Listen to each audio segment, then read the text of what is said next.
Hello, YouTube and Game of Thrones fans. So, episode 8 was another solid episode from this season, and it really moved along a couple different plot lines that will be crucial to the finale and season 7.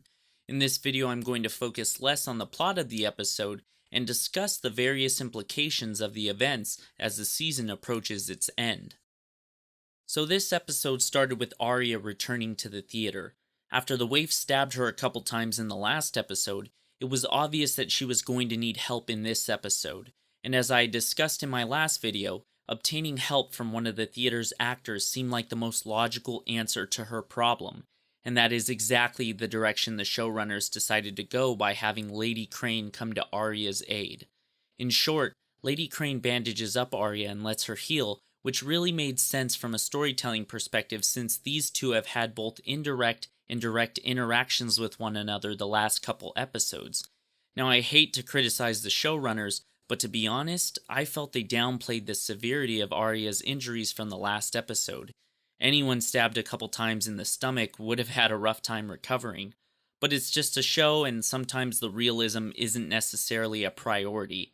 I'm sure most people felt she was going to live anyway, but it would have been nice if they made her survival seem more realistic. Then they moved on from her storyline only to return to it later in the show. We then got a quick glimpse of the Hound killing some Brotherhood Without Banners members before it jumps to Tyrion and Varys talking in the streets of Meereen. So it looks like Varys will be leaving to Westeros to court an ally.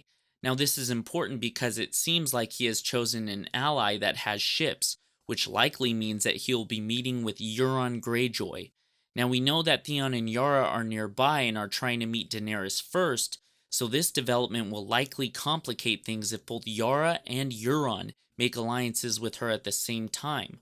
I give the advantage to Yara at the moment since she is closer, but Euron might make a better appeal to Daenerys' ambitious personality.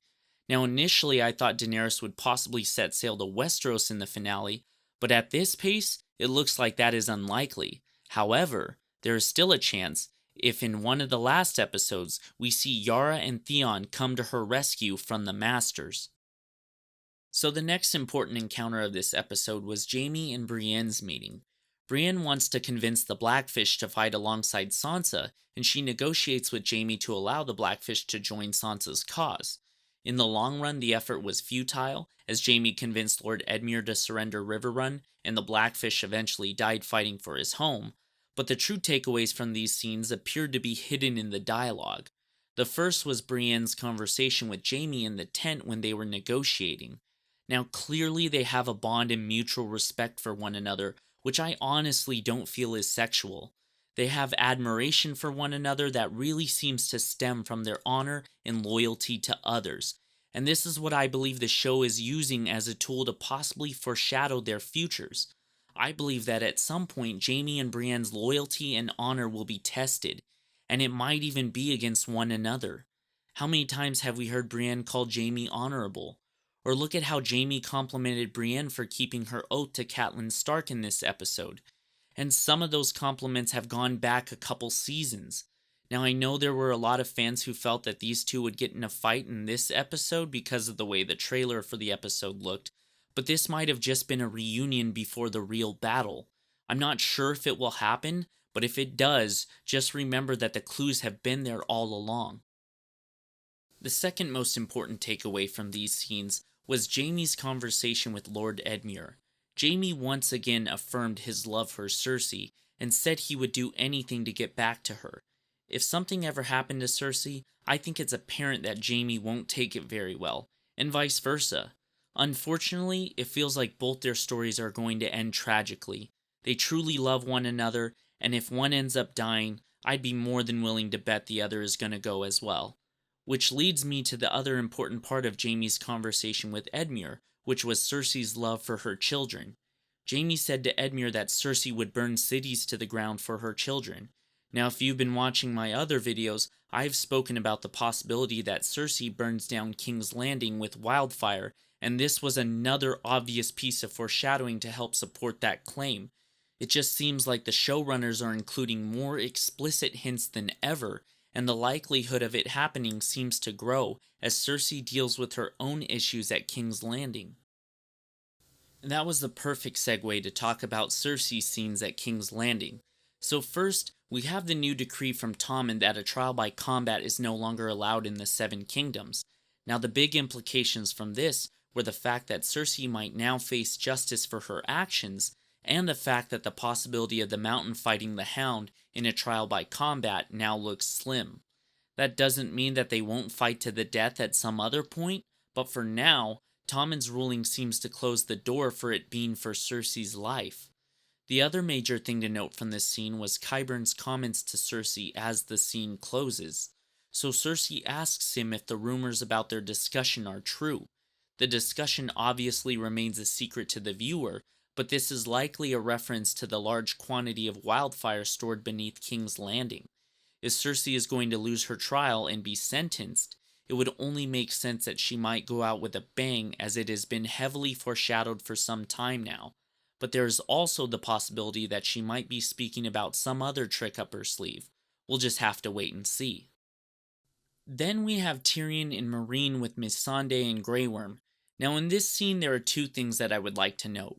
First, it's obvious that the show has injected more humor in this season than it ever has before, which has been a clear deviation from the past 5 seasons. This is likely because the dialogue now is mostly written by the showrunners rather than George R. R. Martin himself, so if this has been something that you have questioned, that clearly seems to be the answer. Their style of writing differs from George R. R. Martin, and it's arguably noticeable this season. The second thing that seemed noteworthy is Tyrion's relationship with Missandei and Grey Worm. I might be reading too much into this, but to me, it seems like Tyrion and Missandei are warming up to one another while Grey Worm remains distant. I don't know if this will turn into something more, but it wouldn't be far-fetched if this actually became a love triangle type situation. Missandei and Grey Worm clearly care for one another, but Tyrion clearly seems to have a growing bond with Missandei that might leave Grey Worm at odds with Tyrion. Again, I could be looking too much into it, but the subtle vibes seem to be getting stronger as the season goes on. Now that Daenerys has returned to rule, I'm sure the focus will be on her the last episodes of the season, but it wouldn't shock me to see this love triangle develop in the next season. We then return to the Hound, who meets up with the Brotherhood without banners, who are executing the men who killed the group that the Hound was living with. Now I felt the discussion around the campfire was interesting. Thoros of Myr talked about all of them being there for a reason, which to be honest has been thrown around quite a bit this season from a couple different characters. But the character that stands out to me in this situation is Beric Dondarrion. The Lord of Light has brought him back many times. Why? And only him and Jon Snow have been brought back from death. He has to play a role in the greater scheme of things. Now in the book, he gives his life so Lady Stoneheart can live, but it seems the time frame for that to happen in the show has expired. I'm not saying it still couldn't happen, but if it were to happen, it would have made more sense for Beric to have made that sacrifice long before the Hound met up with them. So now it appears like they might be heading towards the Wall. However, it's unclear who they will encounter along the way or what lies in store for them, but there are quite a few characters that would make sense. Arya, for example, maybe Brienne, the Mountain, etc. The question is, what purpose will these encounters serve? Finally, Arya's storyline was a perfect way to end the episode as she finally marked the waif off her list and added a face to the wall as promised. After training blind at the beginning of the season, Arya used her heightened senses to kill the waif in her well-planned out trap. This episode marked the ending of nearly 2 seasons of training for Arya, and now she's ready to return to Westeros to wreak havoc. But the question remains, what will she do next? Most of the people she intended on killing are already dead or are likely going to die in another fashion. So does she return to Winterfell to help her family? Or does she meet other people along the way, which changes her path? Maybe she'll reconnect with the Hound, or head to King's Landing. Winterfell is likely the final destination, but it wouldn't be shocking if she made other choices along the way. So as we head towards the last 2 episodes, I just want to comment on what we should expect as the season closes. Jon and Ramsay are likely going to fight to the death in this upcoming episode titled Battle of the Bastards, and we are likely going to see Baelish come to Jon and Sansa's aid with the Knights of the Vale. Baelish has always had his eyes on Winterfell, and this might be his best chance of getting it if he helps Sansa. Furthermore, I think in this upcoming episode that Ramsay makes an example out of Rickon by killing him before he is eventually killed by Jon Snow. I think that would open up the door for Sansa to be the undisputed ruler of Winterfell, which I think would be necessary for plot development in the next season. In Essos, Daenerys will likely have to make a military move to protect Meereen. She might face the dilemma of protecting her city or abandoning it. Or if that doesn't happen, maybe Yara and Theon come to her aid in an effort to combine forces with Daenerys.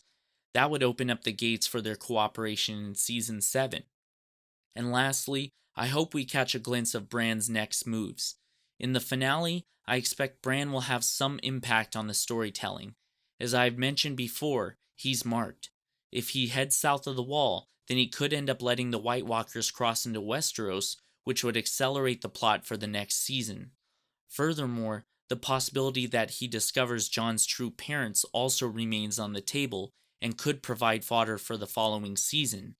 But these things might be revealed towards the very end of the finale, which would make the speculations for Season 7 even juicier than they were for Season 6.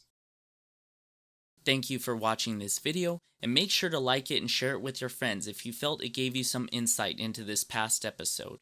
Also, remember to subscribe to my channel for more Game of Thrones videos, as well as other related content. Take care.